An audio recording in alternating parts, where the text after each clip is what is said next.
Jadi sekali lagi alhamdulillah hal ini adalah sesuatu yang harus kita syukuri ya. Di pagi ini kita sudah bangun dan bisa melaksanakan sholat subuh berjamaah.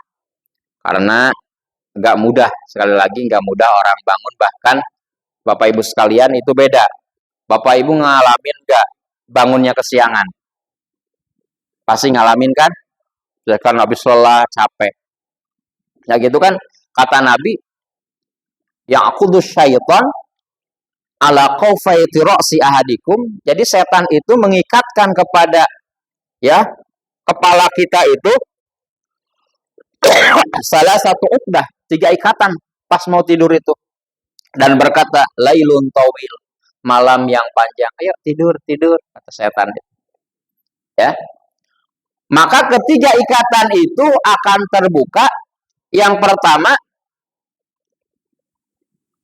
fazakarullah, dia bangun kemudian ingat kepada Allah, yaitu inhalat uqdatan wahidatan, itu terbuka satu. Jadi doa bangun tidur, alhamdulillahilladzi ahyana ba'dama amatana wa ilaihin nusyur. Karena kita bangun itu kan setengah meninggal, karena banyak orang yang begitu tidur, begitu bangun man rabbuka, gitu kan. Jadi meninggal. Saya punya paman di Kalimantan, transmigrasi, biasanya kan bangun 2:30 itu kan, udah bangun salat malam. Pas sama temannya, kok jam 5 belum bangun-bangun. Gitu.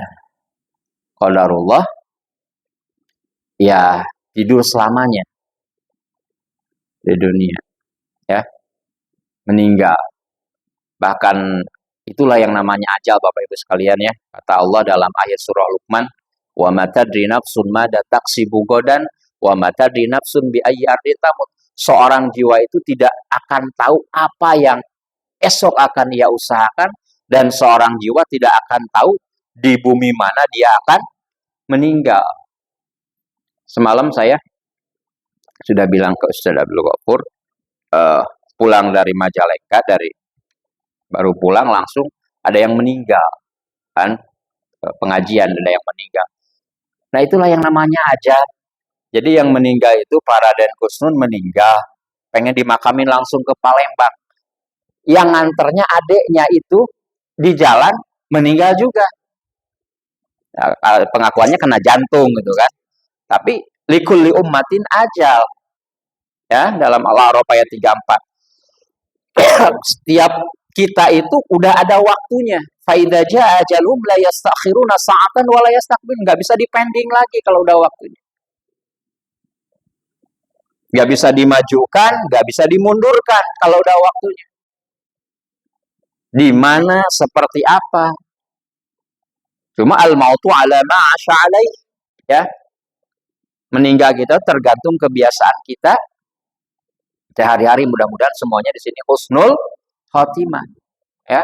Allah masih memberikan kesempatan, umur kita nggak tahu usia kita ya berapa lama lagi Allah kasih kesempatan. Nah makanya pergunakan kesempatan yang Allah kasih, Bapak Ibu sekalian. Apapun aktivitas kita, apapun amanah yang Allah berikan kepada kita, ya, mau sekarang kita lagi bekerja, atau lagi bisnis dan sebagainya, semuanya niatkan karena Allah. Jadikan itu sebagai apa? Sebuah ketaatan. Nah tadi kembali lagi, jadi pas pertama itu, ikatan pertama akan kebuka ketika kita bangun kemudian mengingat Allah. Alhamdulillahilladzi ahyana. Terima kasih. Segala puji bagi Allah, alladzi ahyana, yang telah menghidupkan kami ya Allah, ba'dama amatana, setelah kami tadi tertidur. Kan setengah tidur ya Bapak Ibu sekalian. Jadi kalau tidur juga diusahakan itu harus banyak, bukan hanya harus doa ya, sama sunnahnya wudhu dulu gitu kan. Kemudian baca seperti biasa Al-Ikhlas, Al-Falaq, An-Nas, itu semuanya ada zikir-zikirnya dari Rasulullah. Ya, ayat kursi, kemudian kita usapkan semampuan kita. Belum baca itu, lanjut lagi subhanallah, belum bisa tidur, alhamdulillah 33, Allahu Akbar 34, jadi 100. Nah, kayak itu. Karena itu akan salah satunya akan menghindarkan kita daripada yang namanya gangguan setan, sihir-sihir. Kan setan itu sihir-sihir kalau Bapak Ibu tahu itu datangnya itu dalam surah Al-Falaq itu kan sepertiga malam. Jadi wanita-wanita yang menghembuskan buhul-buhulnya sihir-sihir itu ketika kita tidur. Lagi enak-enaknya tidur tuh sepertiga malam itu. Padahal sepertiga malam itu lagi mustajabnya doa. Ya. Saat yanzilullahu tabaraka ta'ala ila sama'id dunya, Allah turut ke langit dunia dan Allah berkata, "Man yad'uni." Siapa yang memohon kepadaku fa astajibalah. Aku akan kabulkan. Ya. Wa man yas'alani fa'utiyahu. Mau minta apa kata Allah? Fa'utiyahu, akan kasih. Aku akan kasih. Dan barang siapa yang memohon ampun kepadaku, kata Allah dalam hadis kursi, fa'aghfirullah, maka aku akan ampuni. Jadi memang sepertiga malam itu, Bapak Ibu sekalian, nah ini juga harus diistiqomahkan. Kalau Ramadan kemarin kita qiyamul Ramadan, ya, qiyamul bangun malam, salat malam. Nah, jangan sampai itu di bulan-bulan sekarang setelah Ramadan itu hilang. Karena Hasan Al-Basri mengatakan, inna min qabulil amal, ya, minna min qabulil amal, sesungguhnya di antara diterima amal atau min qabulil hasanah, diterimanya kebaikan itu al hasanatu ba'daha, kita melaksanakan kebaikan setelah bulan-bulan selanjutnya. Jadi itu istiqomah. Alhamdulillah, Bapak Ibu sekalian dibiasakan sholat malam, bangun walaupun hanya 2 rakaat, misalkan tambah witir 3 jadi 5, nggak apa-apa. Asal istiqomah aja. Jangan sampai rajin-rajin kemarin puasa itu 11. Pas di Ramadan nggak sholat malam sama sekali. Itu yang dibenci oleh Rasulullah Shallallahu Alaihi Wasallam. Jadi yang penting istiqomah. Atau 3 aja, 3 ya, 2 tambah 1, 3. Gak apa-apa menjelang subuh. Kalau Bapak Ibu sekalian lagi kerja, nggak kuat misalkan, ya bangunnya itu saya menjelang subuh aja, nggak apa-apa. Jadi jangan sampai bangun jam 2, kemudian sholat subuhnya malah bablas. Itu pun nggak boleh. Nah itu. Jadi sekali lagi, yang pertama itu baca doa tadi. Yang kedua, isbagul wudu, menyempurnakan wudu. Wudu, ya bukan cuci muka, wudu. Maka ikatan yang kedua setan itu akan kebuka. Yang ketiga, sholat yang khusyuk, maka ikatan yang ketiga setan itu pun akan kebuka. Maka bagaimana kata Rasulullah Shallallahu Alaihi Wasallam ketika ketiga ikatan itu terbuka, kata Rasulullah, fa asbahana syaitan thayyiban nafs, maka paginya dia akan rajin, ya, dengan jiwa hati yang bersih, semangat. Tapi kalau bangun subuhnya kesiangan, Bapak Ibu sekalian, coba perhatikan aja orang yang sering kesiangan subuh. Maka kata Rasulullah, wa illa asbaha khabisan nafsi kaslan. Jadi kalau bangunnya kesiangan, bawaannya itu mager. Ya, males gerak, males, ngantuk bawaannya itu. Mau kerjain itu bawaannya itu malas. Ya, bahkan kata Rasulullah Shallallahu Alaihi Wasallam, dzakarajulun bala syaiton fi udunai. Itulah laki-laki yang sering kesiangan sholat subuhnya, sering kesiangan bangunnya. Kata setan, dzaka syaiton, itulah lelaki yang dikencingi kedua telinganya oleh setan. Ya, jadi mudah-mudahan Bapak Ibu sekalian, kita mengikuti kajian ini, Allah mudahkan segala urusan-urusan kita. Bapak Ibu yang dirahmati Allah Subhanahu wa taala, ini belum ke tema ya.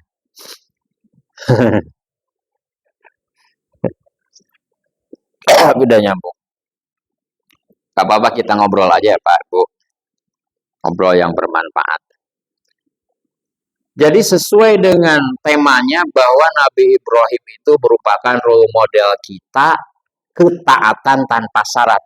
Jadi taatnya Nabi Ibrahim itu taat tanpa tapi, taat tanpa nanti, dan taat tanpa negosiasi.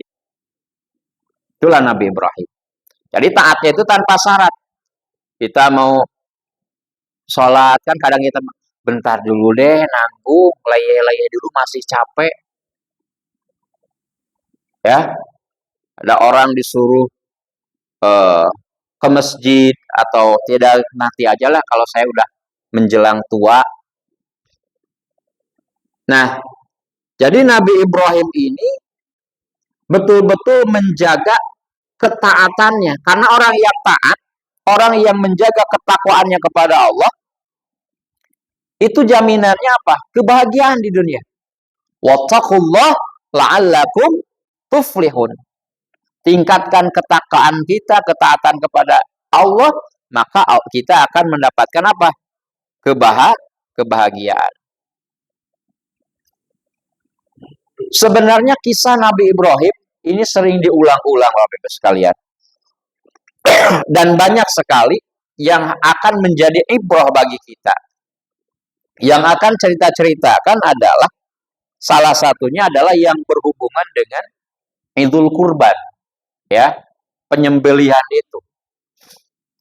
Jadi bagaimana Nabi Ibrahim, pertama beliau itu hijrah yang dilakukan itu adalah hijrah tauhid. Ini bisa dilihat dalam surah As-Saffat ayat 99 ya, mulai dari 99. Wa qala inni dzahibun ila rabbi sayahdin. Kata Ibrahim, sesungguhnya aku pergi menghadap Tuhanku dan dia akan memberi petunjuk kepadaku. Nah, ini yang pertama yang harus ditanamkan kepada putra-putri kita itu adalah tauhid. Ya, maka menurut Syekh As-Sa'di di dalam tafsirnya bahwa ketika Ibrahim menegakkan hujah kepada para kaumnya pada waktu itu, sesungguhnya aku akan pergi menuju Tuhanku, yakni beliau adalah berhijrah menuju negeri Syam, ya. Untuk apa? Untuk menunjukkan kebaikan-kebaikan yang ada di dunia dan di akhirat. Hanya disebut Nabi Ibrahim itu bapaknya tauhid. Bahkan tiap pagi Bapak Ibu baca Sayyidul Istighfar. Bapak Ibu suka baca Sayyidul Istighfar nggak tiap pagi? Hafal nggak Sayyidul Istighfar? Itu kan dikir pagi, dikir sore itu dibaca. Ya, nanti dilihat lagi Bapak Ibu sekalian. Ini hal-hal yang sederhana. Karena kitabnya ada khusus Al-Azkar An-Nawawi ya. Allahumma anta Rabbi la ilaha illa anta khalaqtani wa ana abduka wa ana ala ahdika. Panjang sebenarnya. Nastata'u. Cuma yang pertama aja itu Allahumma anta Rabbi. Ya Allah, engkau itu Rabb. Rabb itu yang ngatur. Yang maha tahu keadaan kita. Jadi Allah itu tahu Bapak Ibu sekalian, kalaupun kita nggak ungkapin keinginan kita, kemauan kita itu Allah tahu. Bapaknya pengennya apa, ibu pengennya apa, Allah tahu. Allahumma anta Rabbi, ya Allah engkau itu Rabbku. Itu kan ikrar, pengakuan kita. Khalaqtani, engkau itu yang menciptakanku. Wa ana abduk, sedangkan aku adalah hambamu. Wa ana ala ahdika wa wa'dika mastata'tu. Ya, nanti khusus nanti itu apa Sayyidul Istighfar itu di ini ya, dibaca, boleh nantilah dilihat-lihat. Penghulunya istighfar itu Sayyidul Istighfar. Man qalaha biha, barang siapa yang mengucapkan itu di pagi hari, muqinan biha, sampai meyakini ya Bapak Ibu sekalian, baca doa itu tuh. Maka famata min yaumihi qabla ayyumsiya, kemudian dia meninggal sebelum sore hari itu, maka dakhalal jannah, dijamin masuk surga kata Nabi. Begitu pula barang siapa yang membacanya itu ya di malam hari, yaitu di waktu asar ya, biasa dikir pagi dikir sore. Nah di waktu asar, kemudian famata min lailati qabla an ayyusbiha, meninggal tuh sebelum subuh, maka dijamin masuk surga. Nah, itu sayyidul istighfar. Nah, kemudian Nabi Ibrahim itu minta sama Allah, Rabbi habli minas sholihin. Surat apa, Bu? Itu As-Saffat ayat berapa? As-Saffat ayat 100. Jadi Nabi Ibrahim itu di samping kerja keras selalu melibatkan Allah.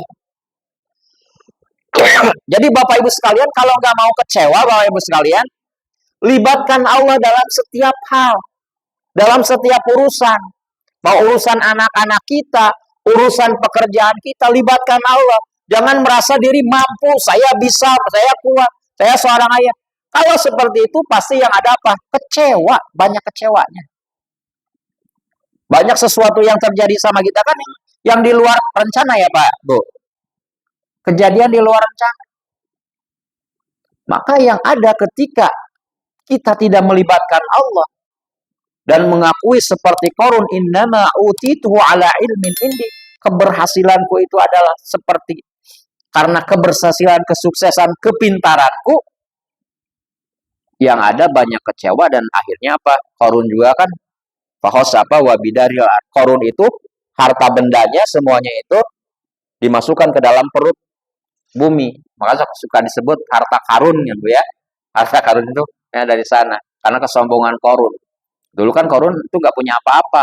Tapi minta didoain kepada Nabi Musa. Musa tolong doakan saya supaya kaya. Kata Nabi Musa jangan. Nanti kalau didoakan nanti bisa-bisa apa?